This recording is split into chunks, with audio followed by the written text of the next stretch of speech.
నమస్తే, welcome to RTV.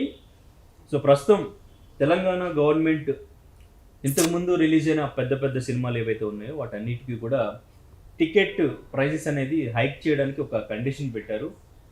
Ticket hike చేసిన ప్రైస్లో నుంచి ఒక 20% అనేది ఫెడరేషన్కి ఇవ్వాలి అంటూ కూడా తెలంగాణ గవర్నమెంట్ చెప్పడం జరిగింది. సో ఇప్పుడు దానికి సంబంధించి ఇంతకుముందు ఏ సినిమాలు అయితే రిలీజ్ అయినాయో టికెట్ హైక్తో అఖండ 2 కానీ, రాజాసాబ్ కానీ, మనశంకర వరప్రసాద్ కానీ, పెద్ది కానీ, ఈ మూవీస్కి సంబంధించి 20% అనేది ఇప్పుడు ఫెడరేషన్కి ఇవ్వాలంటూ కూడా ప్రొడక్షన్ హౌస్లకి నోటీసులు పంపించడం జరిగింది.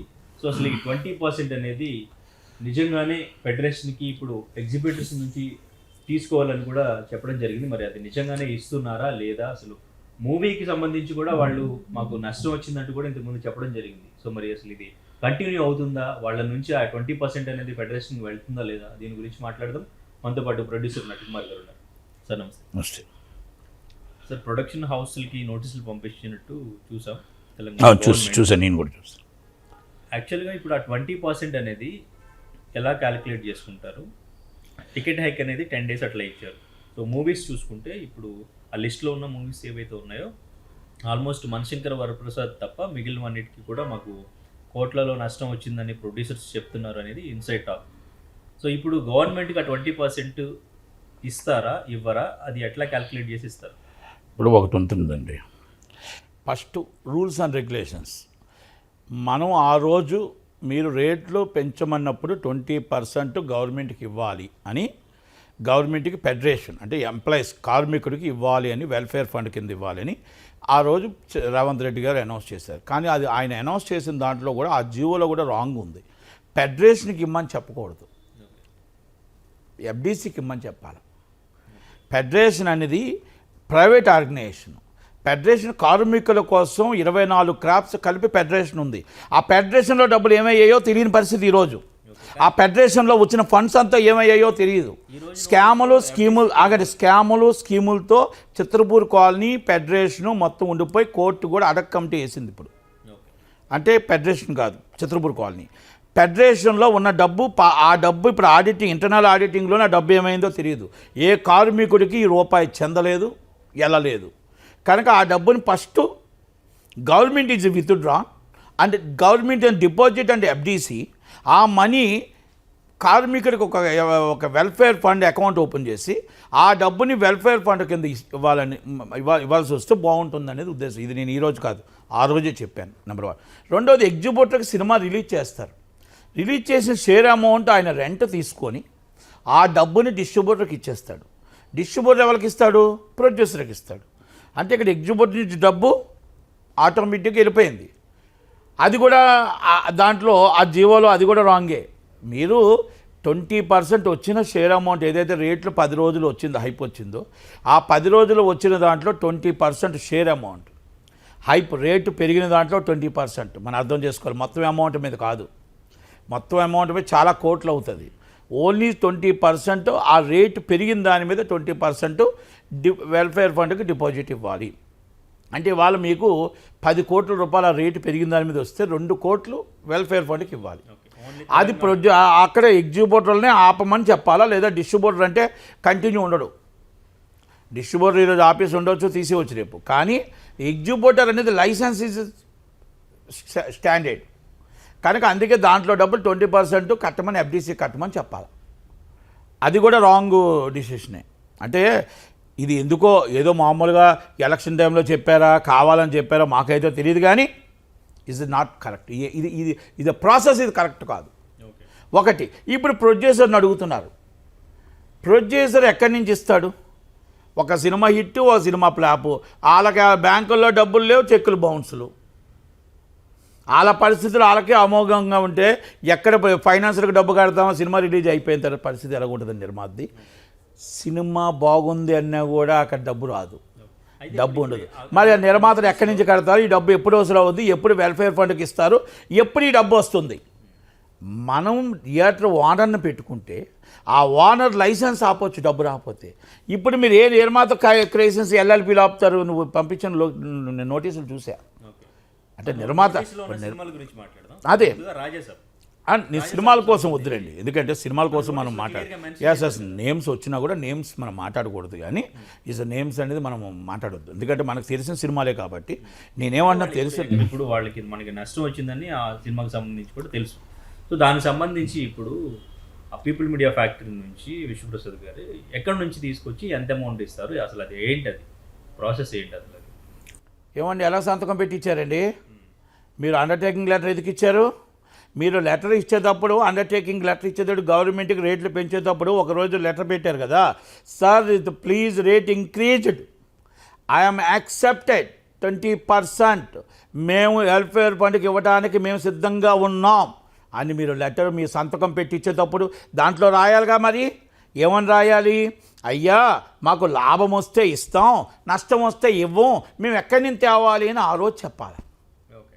నాట్ ఓన్లీ నేను, ఎందుకంటే మన నిర్మాత మనవాడైనా నిజం మాట్లాడాలా, పద్ధతిగా మాట్లాడాలా. గవర్నమెంట్ కూడా చూసి చూడనట్టు వదిలేస్తుంది మిమ్మల్ని అందరినీ. అంటే నేను ఎందుకు చెప్తాను ఈ మాట, సెంట్రల్ గవర్నమెంట్ చూడండి తాట తీసేస్తుంది, జిఎస్టీ కానీ రాకపోతే ఫీజు అకౌంట్స్ అంటుంది, జిఎస్టీ టీడీఎస్ కట్టకపోతే ఫీజు అకౌంట్స్ అంటుంది. అంటే స్టేట్ గవర్నమెంట్ ఉదాహరణగా మనవాళ్ళు, మన పరిశ్రమ, మన తెలుగు పరిశ్రమ, మన ఎంకరేజింగ్ పరిశ్రమ, మన వ్యక్తులు అని చూసి చూడనట్టు వదిలేస్తుంది. మన దిల్ రాజు అంటే మన దిల్ రాజు ఏంటంటే ఎఫ్డీసీ చైర్మన్, ఆయన కూడా ఏంటంటే ప్రెజర్ ఆయనకి ఉన్నా కూడా ఆయన కూడా చూసి చూడనట్టు పోన్లే, ఎందుకంటే ఇబ్బందుల్లో ఉన్న నిర్మాతల కోసం తెలుసు కాబట్టి వెళ్ళిపోతున్నాడు. కానీ as a rules and regulations, as a GO అంటే ఐపీఎస్లు ఐఏఎస్లు దీంట్లో రాంగ్ గైడ్లైన్స్ ఇస్తున్నారు. ఎప్పుడు కూడా అది కరెక్ట్ కాదు, ఎందుకంటే వాళ్ళు లెటర్ ఇచ్చినప్పుడు ఆనర్ చేయాల్సిన బాధ్యత ఉంది.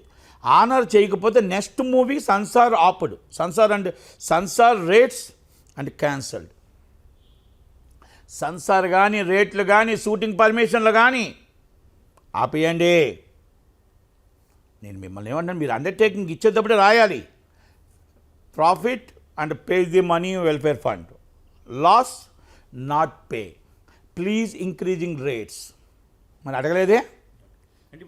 అంటే నేను రేవంత్ రెడ్డి గారు ఏంటంటే ఆయన సినిమా ఇండస్ట్రీ అని ప్రేమతో మంచితో అన్ని చూసి చూడనట్టు వదిలేస్తున్నాడు. ఎలక్షన్లో ఆయన జూబ్లీస్ ఎలక్షన్లో ఒక మాట ఇచ్చాడు, కార్మికులందరికీ ఇస్తానని. ఆ మాట నిలబెట్టుకోకపోతే రేపు ఆయనకి ఇబ్బంది వస్తుంది. కార్మికుడు ఏమంటాడు, ఇప్పటికే అంటున్నాడు వెల్ఫేర్ ఫండ్ అన్నారు, అది అన్నారు, ఇది అన్నారు, ఇంత అన్నారు, ఏం అనిలేనో తీసేసుకున్నాడో, మొత్తం టోటల్గా ఇండైరెక్ట్గా అనిలేనో తీసేసుకున్నాడా అంటున్నారు. డౌట్ వాళ్ళకి. అనిల్కి ఇవ్వడం కాదు, అక్కడ అసలు ఎక్కడి నుంచి రాలేదు, అంతకన్నా తిమింగ్లాలు ఉన్నాయి. ఇక్కడ ఏం చేస్తారు చెప్పండి? అంటే నేను అనిల్ కోసం ఎందుకు ఫెడరేషన్ ప్రెసిడెంట్, ఆయన ఫెడరేషన్ ప్రెసిడెంట్ కాబట్టి ఇండస్ట్రీ అనేది ఇది కొంచెం రూల్స్ అండ్ ఎఫ్డీసీ అనేది ఇది మూలం. ఎఫ్డీసీకి ఆ వెల్ఫేర్ ఫండ్ డిఆర్టీ నుంచే రావాలి, వస్తే ఇది కరెక్ట్ ప్రాసెస్ ఉంటుంది. అది ఆ ప్రాసెస్ మనం కట్టగలిగితే అవన్నీ కలిగితే ఇప్పుడు ప్రొడ్యూసర్ దగ్గరికి వెళ్ళిపోతే డబ్బు ప్రొడ్యూసర్ దగ్గర నుంచి ఎక్కడి నుంచి వస్తుంది? ఇప్పుడు ప్రొడ్యూసర్ ఎగ్జిబ్యూటర్ దగ్గర నుంచి తీసుకోవాలి. ఎగ్జిబ్యూటర్ తీసుకోడు, ఎగ్జిబ్యూటర్ ఆల్రెడీ ఇచ్చేస్తాడు పేమెంట్, అది పేడ్. అసలు 5 సెకండ్ గంటకే వదలరు. మూడో రోజే మనీ ట్రాన్స్ఫర్ అని ఏది ఆదివారం రాత్రి పడుకుంటారో లేదో తెలియదు, సోమవారం ఉదయాన్నే 4 గంటల కాల్స్. ప్రొడ్యూసర్స్ అయితే ఆల్రెడీ 4 గంటలకే కాల్స్, డిస్ట్రిబ్యూటర్ ప్రొడ్యూసర్లు అందరూ వసూలు చేసి ఎగ్జిబ్యూటర్ పాపము ఏ ఒక్కదానికి కూడా ఎగ్జిబ్యూటర్కి ఆ డబ్బులు ఆపడు. ఎగ్జిబ్యూటర్ అనేవాడు అమాయకుడండి. ఎగ్జిబ్యూటర్ అనేవాడికి ఏం తెలియదు. ఎగ్జిబ్యూటర్ అనేవాడు ఒక ప్రాపర్టీ కట్టుకున్నాను, ఆ ప్రాపర్టీలో సినిమా వేస్తున్నాడు, తిడితే ఏయుడు, కొడితే ఏడుస్తాడు, తిడితే ఉంటుంది కదా, సామెత ఉంది కదా, ఆ పరిస్థితి పాపం ఎగ్జిబ్యూటర్ది. ఎగ్జిబ్యూటర్ గట్టిగా అడిగాడనుకో ఆయనకి సినిమా వేయరు, కనుక అందుకని డబ్బులు ఆపారనుకో సినిమా వేయడు, కాబట్టి పాపం ఆ డబ్బుని డిస్ట్రిబ్యూటర్ నుంచి ప్రొడ్యూసర్కి వెళ్ళిపోతుంది. ఇది ఎవరు పే చేయాలి అనేది, అండర్టేకింగ్ ఎవరు ఇస్తే వాళ్ళే పే చేయాలి కదా. టికెట్ రేట్ హైక్ ఎవరైతే తీసుకున్నారో హైక్ ఎవరు తీసుకున్నారో అండర్టేకింగ్ లెటర్ 20% ఇస్తామని ఎవరు ఇచ్చారో వాళ్ళే పే చేయాలి. ఇప్పుడు విశ్వప్రసాద్ గారు లాభం వస్తే గవర్నమెంట్కి ఇస్తారా? లాభం వస్తే చెప్పాల్సింది అప్పుడు ఏమండి, ఇస్ ద అండర్టేకింగ్ లెటర్, నా లాభంలో 20% is the paid of the money welfare fund. నా లాభంలో నష్టం వస్తే నన్ను అడగొద్దని రాయాలా? మీరు అలాగనలే, 20% టికెట్లో ఐప్లో మీరు మాకు టికెట్లు ఇవ్వండి, దాంట్లో 20% మేము గవర్నమెంట్కి కట్టడానికి సిద్ధంగా ఉన్నాం, ప్లీజ్ అనౌన్స్మెంట్ అండ్ టికెట్స్ అని అడిగారు నాకు తెలిసిన సమాచారం ప్రకారం. అంటే ఇక్కడ ప్రాసెస్ ఎలా జరుగుతుందంటే జనాల దగ్గర నుంచి కొంచెం ఎక్స్ట్రా డబ్బులు వసూలు చేస్తున్నారు, వసూలు చేసింది గవర్నమెంట్కి ఇచ్చేస్తున్నారు. సో వీళ్ళ టికెట్ రేట్ ఏదైతే ఉందో అదే వీళ్ళ దగ్గర అమౌంట్ ఉండే ఛాన్స్ ఉంది. ఇప్పుడు టికెట్ రేట్ 150 ఉంటే ఆ 150 వీళ్ళకి మిగిలి ఎక్స్ట్రా 50 రూపీస్ ఒకవేళ వస్తే అందులో నుంచి ఒక 30 రూపీస్ ఎంతో మళ్ళీ గవర్నమెంట్కి అది ఇవ్వాలి వెళ్ళిపోతుంది. వెళ్ళట్లేదు కదా. సినిమా ఒక పెద్ద సినిమా రిలీజ్ అయితే ఆ సినిమా పేరుతో ఫండ్ లాగా కలెక్ట్ చేసి ఇది పబ్లిక్ దగ్గర కలెక్ట్ చేస్తున్నారండి జనాల మనీ. దగ్గర ఫండ్ లాగా కలెక్ట్ ఇప్పుడు పబ్లిక్ దగ్గర జిఎస్టీ ఎలా కలెక్ట్ చేస్తున్నారు, ఎక్సెస్ రేట్ డబ్బు కలెక్ట్ చేస్తారు. ఆ డబ్బులో పార్ట్నర్షిప్ ఏంటంటే ప్రజల దగ్గర కలెక్ట్ చేసిన డబ్బులో 20% గవర్నమెంట్కి ఇవ్వాలా, ఓకే అంటే వెల్ఫేర్ ఫండ్కి, 80% జిఎస్టీ పోను, దాంట్లో ఉన్న నెట్ అమౌంట్లో 20% పే ది మనీ అండ్ ఎఫ్డీసీకో లేకపోతే ఫెడరేషన్కో ఇవ్వాలి. ఆ రోజు పాప ఎఫ్డీసీ అనబోయి ఫెడరేషన్ అన్నాడు ఆయన. పక్కన ఐఏఎస్ ఆఫీసర్ చెప్పాలా, ఐఏఎస్ ఆఫీసర్లు ఎవరు ఉన్నారో వాళ్ళు ఎక్స్ప్లెయిన్ చేయాలా, సార్ మనది అది ప్రైవేట్ సంస్థ, అది ఫెడరేషన్ అంటే మనకు ఫెడరేషన్ కూడా మనకు భాగమే, ఈ అసోసియేషన్ ఛాంబర్తో ఒక భాగమే ఉంటాయి కనుక మనం ఫండింగ్ది ఎఫ్డీసీకి ఉంటుంది, ఎఫ్డీసీతో వీళ్ళందరూ దాంట్లో మెంబర్స్ ఉంటారు అని చెప్పాలి. ఆయన దాంట్లో ఫెడరేషన్ అన్నాడు కనుక అది ఫెడరేషన్ అంటున్నారు కానీ ఫెడరేషన్ కాదు, ఎఫ్డీసీకే డిపాజిట్ చేయాలి. ఓకే. సో ఇప్పుడు ఎఫ్డిసి ఫిల్మ్ డెవలప్మెంట్ కార్పొరేషన్ నుంచి దిల్ రాజు గారు దాని చైర్మన్. దిల్ రాజు డెవలప్ అవ్వాలంటే ఫ్యాన్స్ ఎవరైతే ఉన్నారో వాళ్ళందరూ కూడా 1000 రూపాయలు టికెట్ పెట్టినా ఆ 1000 రూపాయలు ఇచ్చి వాళ్ళు ఇస్తున్నారు, తీసుకుంటున్నారు. సో 1000 రూపాయలు కొంచెం అభివృద్ధి చెందేలాగా కార్మికుడి అభివృద్ధి ఆయన అభివృద్ధి జరిగితే అక్కడ ఓట్లు వేస్తారు. ఓకే. దానికి కూడా అభిమానులే కావాలి. మరి అభిమానులు ఎక్కువ, మరి అభిమానులు సినిమా టికెట్లు కొంటున్నప్పుడు ఏం చేస్తారు? ప్రజలు అభిమాని అంటే ప్రజలు కొంటున్నారు. ప్రజలు ఇప్పుడు ఇంకొకటి ఇంకా బుధబండ రాబోతుంది, వస్తుంది ఇంకా 5 రోజుల్లో తెలంగాణలో. Rate premium, I premium, VIP, VVIP, మామూలు ఆ రేటులు ఇచ్చి సినిమా చూడాలి అంటే ఇప్పుడిప్పుడే కలకలగాల ఆడుతున్న సినిమాల్ని నాశనం చేయడానికి ఒక జీవో వస్తుంది. దానికి ఈ ప్రొడ్యూసర్లు అందరూ కలిపి ఒక జీవో తెస్తున్నారు తెలంగాణలో. ఇండస్ట్రీలో తెలంగాణలో తెస్తున్నారు 100%. అది కానీ నిజంగా జీవో కానీ అమలైతే చిన్న సినిమా చచ్చిపోతుంది, చిన్న సినిమా నాశనం అయిపోతుంది. సినిమా ఇండస్ట్రీలో ప్రేక్షకుడు సినిమా చూడాలి అంటే పెద్ద సినిమా 3 రోజులు మాత్రమే, 4వ రోజులో ఏగలు తోలుకుంటూ కూర్చోవాలి. సినిమా బాగుందంటే థియేటర్కి వెళ్తారు, బాగోలేదనుకుంటే ఓటీటీలో చూసే పరిస్థితికి ఆ జీవో వస్తుంది. ఆ జీవో మనకి సర్వనాశనం చేయడానికి, ఇండస్ట్రీ సర్వనాశనం చేయడానికి జీవో వస్తుంది తెలంగాణలో. రేవంత్ రెడ్డి గారికి తెలిసి చేస్తున్నాడా, తిరిగి జరుగుతుందా, లేకపోతే ఇలా అందరికీ ఫోన్లే మనవలే కదా అని చేస్తున్నాడా నాకు అర్థమే కావట్లేదు. కానీ ఈజ్ నాట్ ప్రాపర్లీ జీవో. ఎందుకంటే చిరంజీవి గారు తెప్పించారు జీవో. మళ్ళీ ఈ విషయంలో చిరంజీవి గారి మాట ఎందుకు వచ్చిందంటే ఎవరికి చేతకాయనప్పుడు, ఎప్పుడు సినిమా త్రిబులానప్పుడు ఎవరి వల్ల కాకపోతే జగన్మోహన్ రెడ్డి గారి దగ్గరికి వెళ్ళి ఇటు చిన్నవాడికి పెద్దవాడికి అందరికీ కలిపి ఎంత హైప్ ఇస్తే పెద్దవాడు అక్కడ బ్రేక్ ఈవెన్ అవుతాడు, చిన్నది ఎలాగిస్తే చిన్నవాడు ఎలా సినిమా ఆడుతుంది అని అన్నీ ఆలోచించి నాతోనే నాకు చాలామందితో మాట్లాడి ఒక జీవో తెచ్చారు. ఆ రేటు 100 కోట్లు దాటితే ఒక బడ్జెట్, 150 కోట్లు దాటితే ఒక రేటు, 200 కోట్లు దాటితే ఒక రేటు, 200 కోట్లు దాటి 300 కోట్లు దాటితే ఒక రేటు. అంటే ఆ సినిమా తగ్గట్టు బడ్జెట్కి రేట్లు పెంచారు. ఇప్పుడేంటి ఈ రేట్లు లేవు, ఏమీ లేవు. నువ్వు 50 లక్షల్లో నువ్వు ఐఫోన్లో సినిమా తీ, 500 పెట్టి టికెట్ చూడాలా, 500 పెట్టి 300 పెట్టి సినిమా చూడాలా, 250 పెట్టి సినిమా చూడాలా. అది ఇండస్ట్రీ కోరుకుంటుందా? ఇండస్ట్రీ కోరుకొని ఇండస్ట్రీ వాళ్ళే లెటర్ ఇట్టారు. ఆ ఉన్న 5-6 లెటర్ ఇట్టారు. మరి వాళ్ళకు వచ్చి దానికి గవర్నమెంట్ సమాధానం చెప్తే గవర్నమెంట్ వచ్చి ఆ లెటర్ తెచ్చేస్తుంది. టికెట్ రేట్స్కే వాళ్ళు పర్మిషన్ ఇవ్వాలంటే మాకు ఒక 3 months ముందే అప్లై చేసుకుంటే దాని బడ్జెట్ను పరిశీలించింది. అది ఇప్పుడు ఏం లేవు, జీవో వచ్చేసింది ఆల్మోస్ట్ జీవో. ఈ నెలాఖరు నుంచి నాకు తెలిసి అమల్లోకి వస్తుంది ఆ జీవో. అంటే బాగట 20% డెసిషన్ ఏదైతే ఉందో దీన్ని ఇండస్ట్రీ ఎట్లా తీసుకుంటుందంటారు? ఇప్పుడు ఏమండి, ఇండస్ట్రీ అనే కాదు, మీరే కాదు, నేనే కాదు. ఇప్పుడు నాకు ఆ రోజు టెన్షన్ ఉంది, ఆ టెన్షన్ క్లియర్ అయిపోయింది. ఇప్పుడు డబ్బు పే చేయాలంటే గవర్నమెంట్కి పే చేస్తారా? గవర్నమెంట్కి ఏదైనా ఆల్టర్నేటివ్ ఉంటేనే పే చేస్తారు. ఇప్పుడు గవర్నమెంట్కి పే చేసే పరిస్థితిలో ఉన్నారు నిర్మాతలు. ఎక్కడున్నారు చెప్పండి? ఎక్కడ ఎవరి ఇబ్బందులు వాళ్ళకు ఉన్నాయి. పెద్దికి మైత్రి మూవీ వాళ్ళు చేయరంటారు. ఎవరికి? పెద్ది ఎక్సెస్ రేట్లే ఇవ్వలేదు. ఓకే. ఛాంబర్ ఇచ్చిన రేట్లో బెనిఫిట్స్లోకి ఇస్తానని డబ్బులే ఇవ్వలేదు. ఇప్పుడు మామూలు ఏమంటారు అది బెనిఫిట్స్లోకి ఇస్తాను 7.5 ఇవ్వలేదు. వాళ్ళంతా గోల. నీకివ్వం అన్నారంట. అంటే ప్రొడ్యూసర్ ఇవ్వనన్నాడా, డిస్ట్రిబ్యూటర్ ఎవరన్నాడో తెలియదు, కానీ టు ది డిస్కషన్. ఇంకా జిఎస్టీలు ఇవ్వలేదు. అఖండ 2కి నిర్మాతలు ఎక్కడ ఉన్నారో తెలియదు. ప్రజెంట్ మ్యాంగో రామ్ ఉన్నాడు.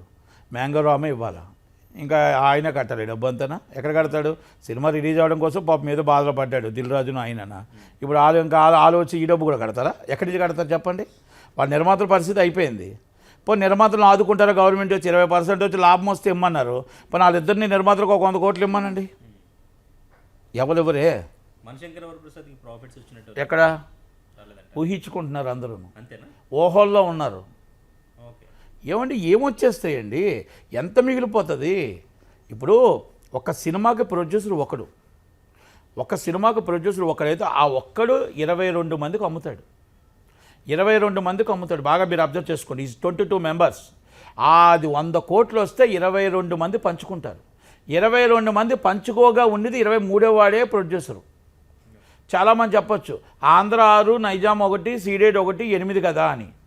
Over size 1, 8, 9, Karnataka 10, Tamil Nadu 11, Kerala 13, north India and Orissa.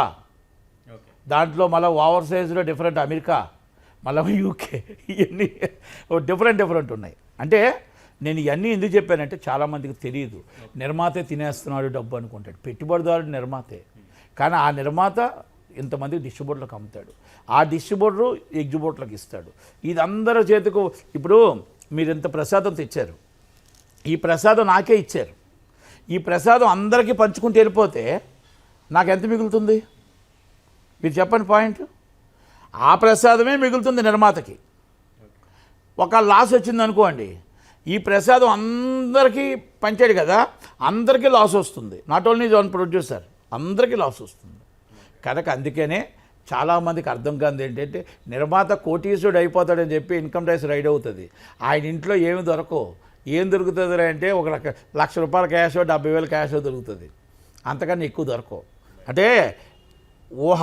అందుకని ఇన్కమ్ ట్యాక్స్ అంటారు నీ మీద ఏంటో మొత్తం టోటల్గా 500 కోట్లు 600 కోట్లు అని పేపర్లో వేసారు, టీవీలో వేసారు. అసలు నీ దగ్గర ఏం డబ్బులు లేవా అంటే అప్పులు ఉన్నాయండి.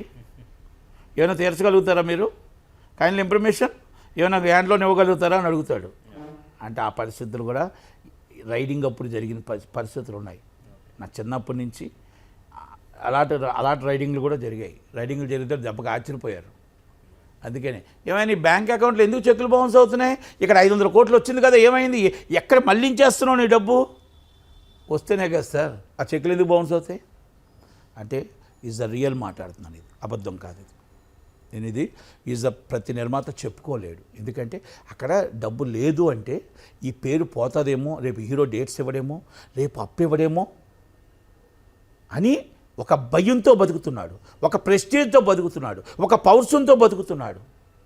ఆఖరిది ఎండ్ ఆఫ్ ది డే ఆ నిర్మాత ఎప్పుడూ లాస్లోనే ఉంటాడు. మీరు ఒక 30 సంవత్సరాల చరిత్ర తీసుకోండి. 30 సంవత్సరాల్లో 5 మాత్రమే బాగున్నారు.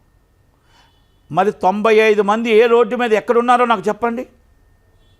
ఎస్, నేను పర్ఫెక్ట్ బాగున్నాను, సురేష్ బాబు గారు బాగున్నారు, అల్లు అరవింద్ గారు బాగున్నారు, ఏడిది నాగేశ్వరరావు గారు బాగున్నారు. అలా పేర్లు చెప్పుకుంటూ వెళ్తే ఒక 5-10 మంది తప్ప. ఎంఎస్ రాజు గారు ఏమయ్యారు? వీళ్ళందరూ ఏమయ్యారు? ఓవరాల్గా అకౌంట్స్ చూసుకునేటప్పటికి ఏమవుతుంది?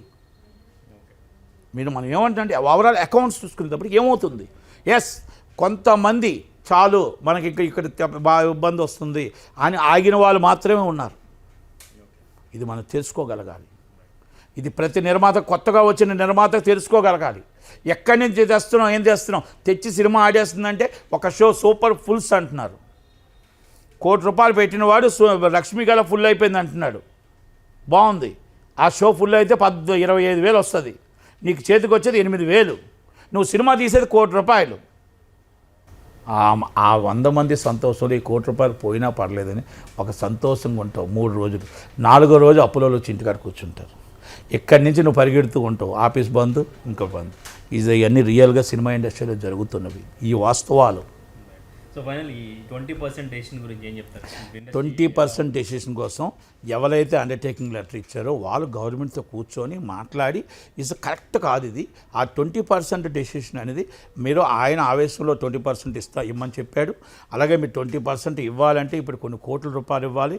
నిర్మాతలు ఎవరు ఇచ్చే పరిస్థితుల్లో లేరు కాబట్టి మీరు అందరూ కలిపి ఛాంబర్ నుంచి వెళ్ళి ఒక లెటర్ పెట్టి దాన్ని గవర్నమెంట్ కూర్చొని మాట్లాడి ఒక అమౌంట్, అంత అమౌంట్ కాకుండా సబ్ అమౌంట్ ఏదో వెల్ఫేర్ ఫండ్ కింద ఇచ్చి ఆ డబ్బుని ఎఫ్డీసీలో డిపాజిట్ చేసి ఫెడరేషన్కి అది మన కార్మికులకు ఒక మంచి ఉపయోగపడేటట్టు, వాళ్ళకి స్కూల్ ఫీజులకో లేకపోతే పిల్లల డెవలపింగ్ వెల్ఫేర్కి ఏదైనా ఉపయోగపడేటట్టు అది చేసి, అంత కాకపోయినా కొంతైనా మీరు కంపల్సరీ వాళ్ళు మీకు రేటు మిమ్మల్ని మాట్లాడి కోర్టు కూడా వ్యతిరేకించిన కోర్టు కంటెంప్ట్ వేస్తానన్నా కూడా మిమ్మల్ని అభిమానించి మీకోసం ధైర్యంగా కోర్టును ఎదిరించి మీకు ఆ జీవోలు ఇచ్చాడు ఆయన. కనుక ఆయన్ని మీరు గౌరవించి మీరు వెళ్ళి కూర్చొని సీఎం గారితో కూర్చొని మాట్లాడి చేయాల్సిన బాధ్యత, రెస్పాన్సిబిలిటీ మీ మీద ఉంది. పెద్దలు మీరే, నిర్మాతలు మీరే, డిస్ట్రిబ్యూటర్లు మీరే, ఎగ్జిబ్యూటర్లు మీరే, పెట్టుబడిదారులు మీరే. ఇవ్వాల్సింది మీరే, తీసుకోవాల్సింది మీరే, మాట్లాడాల్సింది మీరే. కనుక అవన్నీ వాళ్ళకి అర్థమైపోయాయి. ఇప్పుడు మనకేం చెప్పాల్సిన అవసరం, ప్రజలకు అవసరం లేదు ఇది. ఇప్పుడు నేను చెప్పిన వాళ్ళు అందరికీ అర్థమయ్యాయి కాబట్టి వాళ్ళు ఎలర్ట్ అయ్యి వాళ్ళు వెళ్తారు, వాళ్ళు ఆ ప్రాబ్లం సాల్వ్ చేస్తారు, సాల్వ్ అవుద్ది. ఏమీ కాదు, పెద్ద మనసుతో రేవంత్ రెడ్డి గారు కూడా ఒప్పుకొని దాన్ని అంతటికీ ఒక మినిమం అమౌంట్ కింద కట్టండి అని ఆ లాస్ అయిన సినిమాలు అన్నింటికి చెప్తారు. లాభాలు ఏమీ సినిమాలు రాలేదు, లాభాలు వచ్చి ఆస్తులు కట్టలేదు, ఉన్న ఇల్లులు అమ్మేసుకున్నారు. కాబట్టి ఏ నిర్మాత ఇల్లు కట్టాడనే దాఖలాలు లేవు, అందరూ అద్దెంట్లోనే ఉంటున్నారని గుర్తుపెట్టుకోవాలా. Thank you very much. Thank you.